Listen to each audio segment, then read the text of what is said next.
Welcome to MSL Talk with Tom Caravela, a podcast specifically designed for MSLs and all things field medical.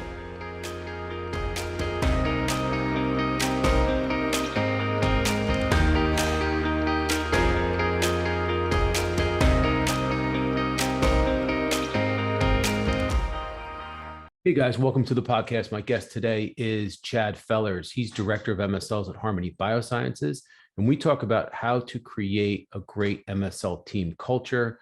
Chad's awesome. He's a return guest. I think you guys are really going to like this. Don't forget to follow us on Instagram and LinkedIn and YouTube, and join us for MSL Talk live on Clubhouse, which is the first Tuesday of every month at 1:30 p.m. Eastern Time. Thanks a lot. Hey, Chad, welcome back, my friend. Thanks for joining me again. Man, Tom, it is so good to be here. Thanks for the opportunity to connect again, and really looking forward to the topic we have today. No doubt. We had a great chat last time. It was very popular, and I'm really thrilled. I'm really appreciative. Love talking to you. Love having you on. So this, just to give a little background, this topic came about. We talked about this the first conversation we had as, hey, what would be another follow-up podcast is to talk about how important it is to establish the right culture on an MSL team. So I think this is great. I can't wait to talk about it. Why don't you do a quick intro just to remind everybody who you are and who you work for and all that good stuff.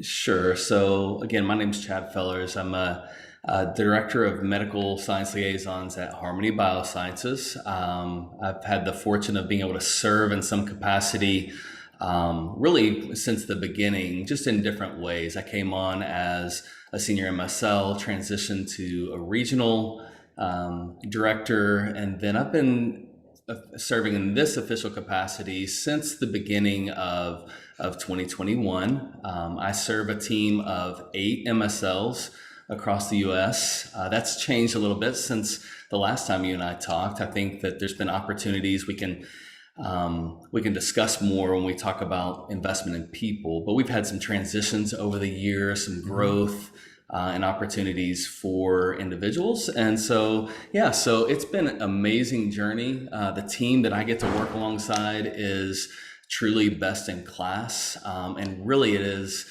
just in essence because of what they do and how they care and the way they conduct themselves. So when we talk about this conversation, it's really not about, it could be part about mindset, but it's certainly the people that help really drive kind of those ideas. So that's a little bit about me. Awesome. Well, and before we get into it, I have a real quick shout out, and this is amazing. So just looked at our rankings today, and we're actually ranked 10th in Hong Kong in the careers category. So I just want to give a quick shout out to all listeners in Hong Kong. Thank you guys. Thank you for bringing us to the top 10. So appreciate you. So Chad, let's get back. So you have this team of 8 MSLs, and I know you've built this team, and you created this great culture, which we're going to talk about.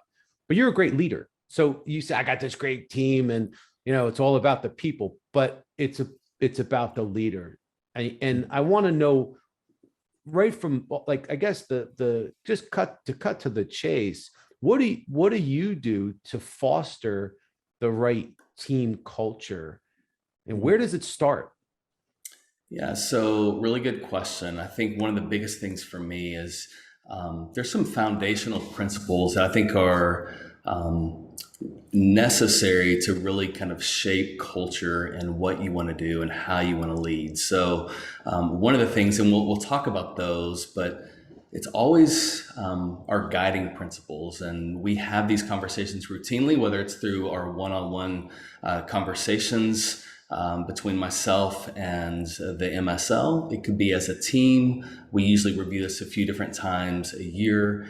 Part of this is setting the groundwork when someone's onboarded. So some of those things that are really foundational that I've seen, really just based off of just my experience within industry or just career in general, positive intent. So, and we can talk about each one of these individually if you'd like, or we can go through those. But positive intent, granted trust, servant leadership, And really, those are kind of some of the key things: people first, team centricity, um, transparency. Those are really kind of foundational and drive the success of our team. So we revisit these time and time again, and look for ways to actively embody them. So let's talk. Let's kind of break some of these down because I'm taking some notes here. Talk about positive intent and how do you instill that in people or look for it in people or foster that kind of environment? Yeah, so positive intent, if I could say it in simple terms, is really how do we communicate with one another? I Okay. think about even just the world that we live in. It's easy to pick up a text or communicate via text or email. Those have no emotion that are attached to them. So oftentimes our personalities, the way we say things can be received in a multiple different ways. So I think this is just kind of a fundamental thing that we are for one another.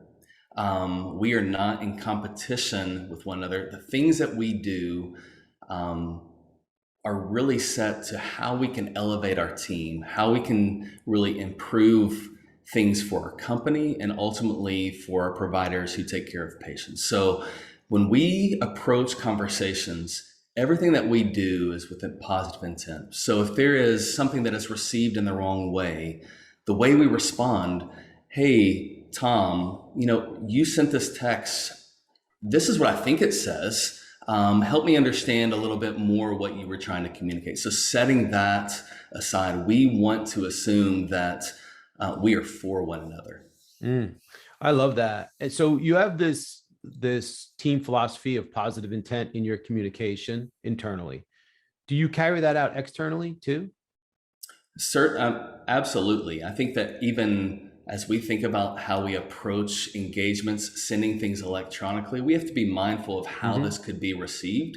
So that is part of a best practice that we have when we have our weekly team meetings. This is a common discussion topic: is how do we impact? How do we reach people?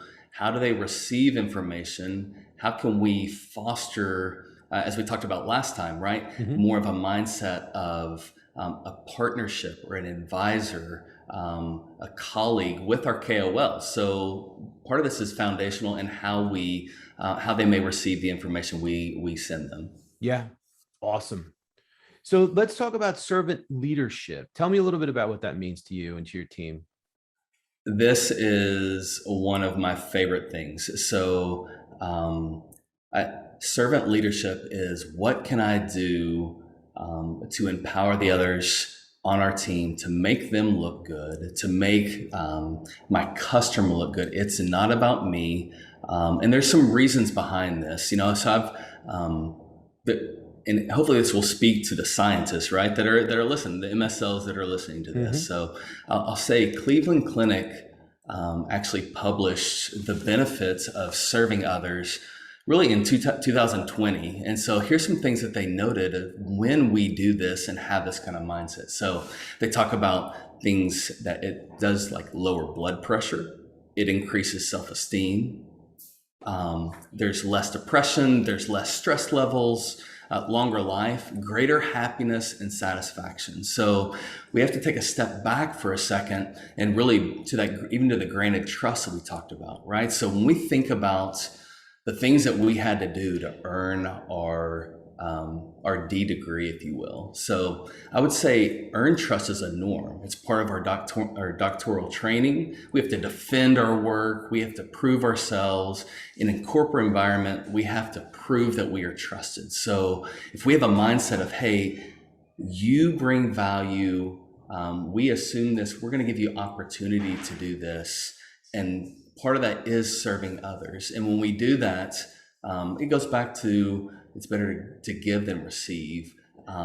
You can see there's evidence. I get excited again. So let me just say one more thing. So there's evidence that when you give these behaviors, we actually secrete what we would call feel-good chemicals in our brain: serotonin, dopamine, oxytocin, which is much more impactful than just taking something on our own and owning it ourselves and trying to make a name for ourselves. So servant leadership is key. And I think it's really important as leaders that when we are really highlighting individuals, we're highlighting their success of leading in that way. It just allows opportunity and growth beyond what our current capabilities are.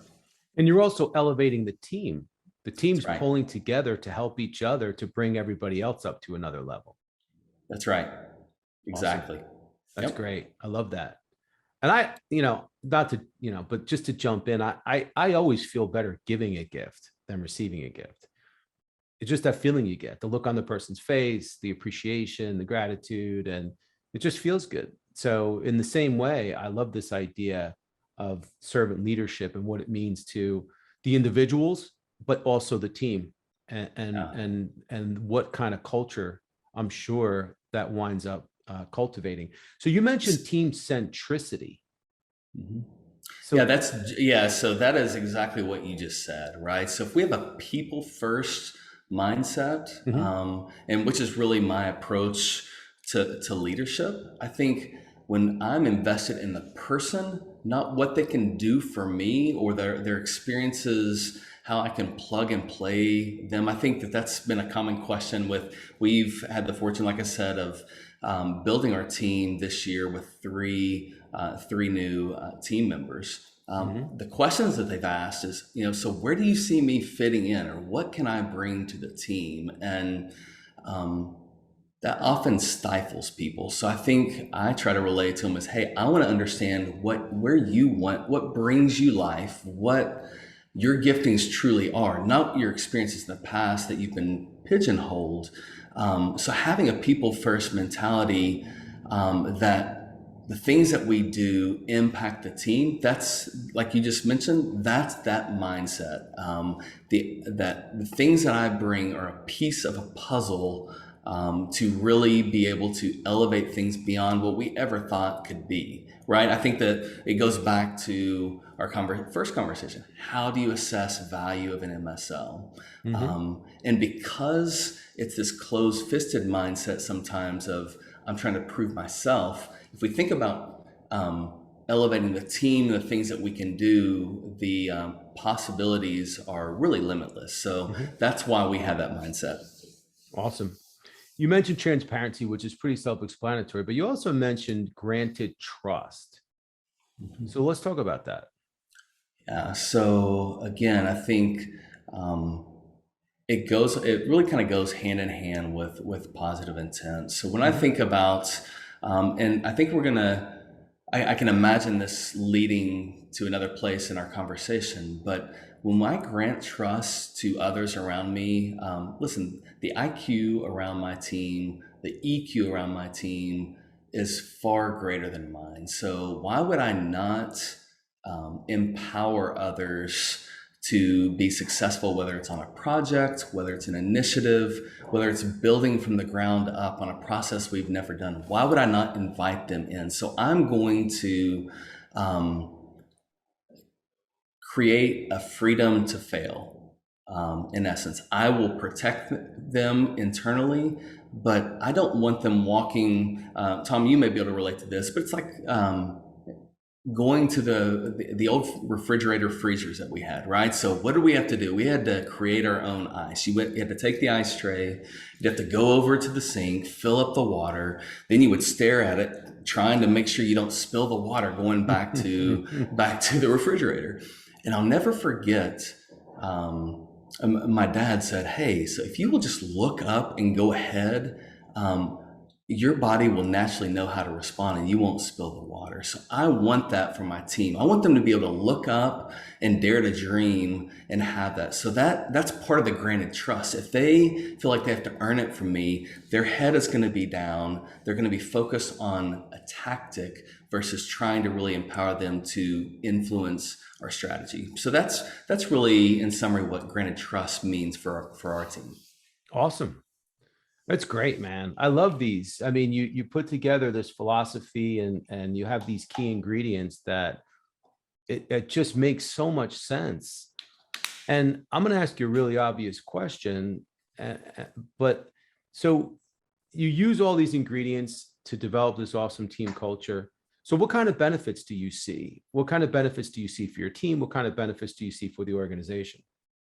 So, yeah, so again, I think it all goes back to both the value that we can demonstrate, Mhm. both internally and externally. It So we're even talking about how do we assess and communicate the value that we're bringing to the organization. So, like we're working on, I have three team members right now that are working on creating a territory tool. Mm. Those things have been done before, but how do we standardize a process to articulate the qualitative information internally in a quantified way? We talked a little bit about the importance of doing that from an insight perspective, but how do we really incorporate that and communicate that? How do we align together? So I've cast this idea to my fellow teammates, these three. We were on a call today for about 2 hours, just kind of what does this look like? What's granular? Okay, what are needed? You go and do it, and bring back additional ideas. And so being able to do those things just opens up the doors. It opens up opportunities for patients. We talked about ways of engaging KOLs during the pandemic, right? Mhm. So conferences were closed, they weren't seeing people in the office. What's a way we can think differently? We did that with peer discussions, right? Bringing in KOLs who miss that connection. Those things don't happen if you don't create the environment to think differently, right? So that's the value. Just a few examples of what we've Right. seen just over the past year. Well, it's obviously the conversation in medical affairs always comes back to value and performance. And what types of things can medical affairs leaders do to incorporate the right principles and techniques and best practices to get more performance, better performance, more value, but to be able to show that back to the organization. Uh, I think that these are just such great ideas of how to do that. You start with your own team and your own team culture. You look at all of these different elements and ingredients. You build this team that collaborates really well together, that works really well together, that elevates one another. And then you take these principles externally too. And obviously it's working for you. Yeah, and so I think the thing that is important, Tom, is it has to be front and center. This is foundational. I cannot emphasize this enough. This has to be a part of every conversation in some way. This has to be felt, Mhm. and we all feel things in different ways. It has to be tangible because you never stay in the same place, right? So if you're not actively moving forward, you are going to slide back. So how do we bring what's the mission statement on a company culture portion of their website? How do we bring that into action? And so I think if there's an investment in that, the rewards, the potential are really limitless. And we're just now really getting to continue to tap into that as a team. And I'm excited to see how this continues to progress. Yeah, me too. Uh, You also mentioned to me one time that one of the key ingredients is a sense of ownership. So let's talk about that a little bit, and how have you been successful in developing that sense of ownership within your team? So, if I can even go back to just the importance of having a team and permission to be curious, I Mhm. think a curiosity opens up plenty of opportunities. So, my team has the comfort level of asking. We talk about the why behind the why when we're asking for insights from our KOLs. We try to have that same mindset for approaches to what we're going to do as a team, right? So I think the importance of really creating a sense of ownership is what we talked about just a few minutes ago with the example of the territory tool. Being able to share the why, leveraging the team's IQ to inform the strategy, to be able to inform the processes. What that yields is a few things. They get to grow in their development as leaders. They get to communicate that to their teammates. What that does is it also leads to buy-in from the greater team, right? Instead of, I think one of the most frustrating things sometimes is having things kind of pushed down from headquarters, and not speaking directly to our company by any means, but just in general, oftentimes things are thought up without really explanation of why things need to be executed the way that they do, and thinking through this. This allows, this ownership allows them to be invested from the very beginning, really having the mindset of yes if versus no because, and it's something they can rally around, especially if they realize that it's a team goal with an ultimate purpose. Yeah, awesome. So you've worked really hard to develop this team culture and to instill these values and principles. But what happens before that? So when you're recruiting and you're interviewing, I always have to bring it back to the recruiting side. When you're recruiting and you're interviewing folks, how do you assess candidates to see if they're a cultural fit? Yeah, it's a great question, and it's something I really need to think about as far as creating structure to it, if you will, as far as key questions. But what I can say is the first conversation I have with someone that I'm considering to bring on the team is really just setting the mood, setting the tone that way, right? This is going to be a conversation.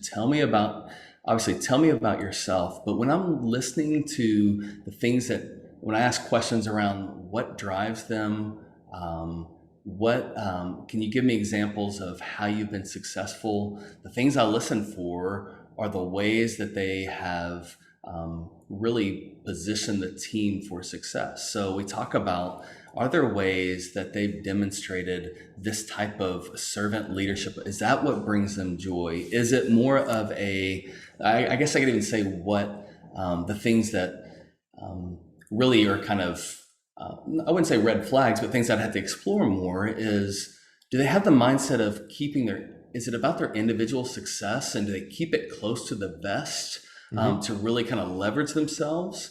Or are there individual ideas that they develop? Are they shared with the team to be more of a launching pad for new ways of increasing both influence, both to internal and external stakeholders? So I really work to have a conversation and just listen. It's almost like it's the 90-10 rule, or 80-20, however you want to look at, right? So I want to ask a question and get out of the way just to hear, because a lot of times it comes from the heart. I want to get to the heart. Yeah, and you get a feel. Like, I know when I'm interviewing folks and hiring people for my team, you just want to get that feel. You can kind of, get that gut instinct. And the more you talk to that person, the more you start to develop an understanding and a gut feeling as to whether or not they're going to fit within your culture. That's right. That's right. It goes way beyond just what's on a piece of paper. Right, for sure. All the accomplishments or leadership things, those are all great and are certainly a component. But is this going to kill the momentum that we have, or is this going to take it to the next level based on really their approach of executing that? So understanding how they've done that is certainly important. And I think that there's a lesson or a message to any job seekers that are out there that are listening to this. Realize that you're being evaluated from the very, very beginning to the very, very end of the process, and everything that you're doing. So everything from the way your CV or resume is written and what you have on paper, to the way you answer the phone, to the way you communicate, the questions you ask, if you ask questions, how engaging you are, the rapport that you build, every piece of it, you're being evaluated to see if you're a cultural fit, right? Yeah, Tom, I can honestly say that if I look back to my team, I probably know within the first 5 minutes if there's someone that I want to move on to the next conversation. And part of that is it's authenticity, it's energy, it's sincerity, and it's a curiosity component. All those things really weigh into that decision factor. Yeah, amazing. So you interview folks, you get that feel, you hire them, you bring them in, you train them, you have this awesome team culture. But now, what do you do to cater towards their individual career satisfaction? Yeah. So again, this goes back to really the accomplishments or the leadership projects that they've been a part of Hmm. in their past. Again, I reiterate to them that the first thing that they're going to have to do in many ways is a deconditioning process of the standard that they've been a part of for many years, oftentimes, right? Just because it is this approach, this focus on culture, in my experience, is certainly different. And whether it's they have to receive and feel granted trust, they have to see Hmm. that. So I would even say during the training, I mean, one of the things that we're intentional from the individual level is the number of conversations, checkpoints, et cetera, from each one of the teammates just to get to know the person, right? We spend a lot of focus time on our weekly calls about sharing best practices or even experiences in the field, acknowledging, cheering on, et cetera. So they're feeling this. The team is really invested in them. But the things that I reiterate is, hey, I want them to get comfortable with that. And Hmm. then as they start to feel the trust that I have given them and the way that I interact with them over a period of time, very few come in and say, hey, this is what I want to do in 3 years, right? Or 5 years, because they don't want to give the impression that, that they're looking beyond kind of the current role. I think that they may be afraid that the leader that's hiring them will be held against them. That's quite the opposite. I'm invested in the person. Hmm. And I'm going to position them for that. There's sometimes where things have to be done or different assignments, and we all know that. But I'm going to find out, I'm going to go on a journey with them to explore what it is that brings them happiness and fulfillment. If they have that and they can share that, then we'll get on that trajectory faster. If not, I'm here for however long it takes. And so they get that sense of commitment and trust from me. And that's how I try to set the stage. And there's no set time limit for that. And so it's really just more towards the person versus a process. That kind of really kind of resonates between the difference between a leader and a manager, and that whole notion is just that approach. Well, it's funny you kind of took the words out of my mouth, because that's one of the things that you said to me is the concept of leading versus managing. So you just gave a perfect example of that. Yeah. Um, So yeah, I would even say this is um, most of the people that I think all the people that I work alongside, they hate it, or they know that I don't like it when they say the word, or here's my manager, or here is this, because I mean, when I hear that, you hear the word micromanager. You've heard that before, right? sure. I've never heard micro leader, right? That doesn't seem, and so there's some core things, right? So managers um, are really characterized by power and control, Hmm. whereas leaders influence and inspire. Yeah. So that's one thing. Managers hide areas of weakness. I Hmm. think the thing that we talked about, transparency and vulnerability, I think leaders expose those areas of gaps in their own selves and invite others to step in and support. And then I would just say managers focus on process first, as we talked earlier, and then leaders focus on people. So yeah, so that's why I think leadership is different. Not I don't know, or I think the models that are in place kind of lend themselves more to management versus leadership, and that's something we want to actively. I have a bunch of leaders on my team, and I want to support. Right, so I want to get out of their way so they can do their job. Awesome. It's great stuff. So thinking about the current times and the pandemic, has that affected your culture? And has the pandemic has it made it a more challenging environment to be able to continue to foster your culture? So, really good question. I was out with one of my MSLs. So, I think region dependence. I think there's an eagerness to get back in the field wherever possible. I think it's still region dependent. But that said, I had a chance to go to New York or Philadelphia to visit the MSL in the New York Philadelphia region. We went out to dinner with a KOL, but before that, we embraced it. Hello, and she's like, I mean, this doesn't feel much different because we now see each other from the virtual standpoint. I think the pandemic has actually been a positive thing for our team culture. MSLs, in my experience, don't like to be on video. They don't like the video cameras. Traditionally, that's something that you would see more in the commercial parts of the organization, making sure people are paying attention to trainings and all these types of things and engagement from a virtual. But we really kind of leaned into just the technology and the capabilities that we bring. So we're having weekly conversations and see each other 2 or 3 times a week on video versus in the past, we'd see each other once a quarter, or the team would see each other maybe semi-annually, right? So I think I think you can look at everything and choose to see the positive in it. And I think that because of the environment we have, it's been a benefit. Awesome. I mean, I love that.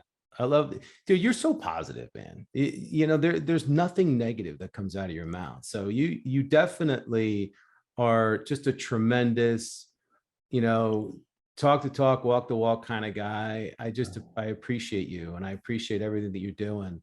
And you're welcome on this podcast anytime. Just know that.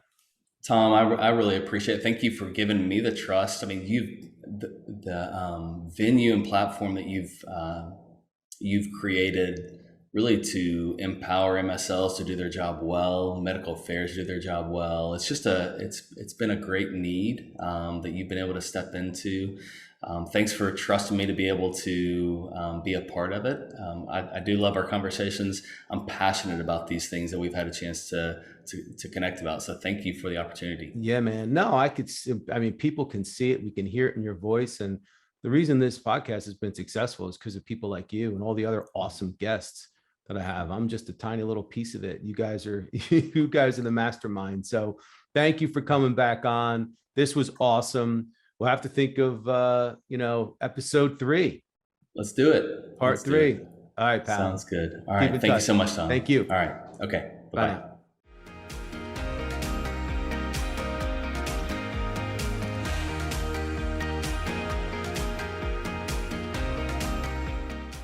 Thank you so much for listening to the show. If you've enjoyed it, please subscribe so that you don't miss episodes in the future, and feel free to leave a rating or a review or a comment. Thanks again, and I look forward to seeing you again soon.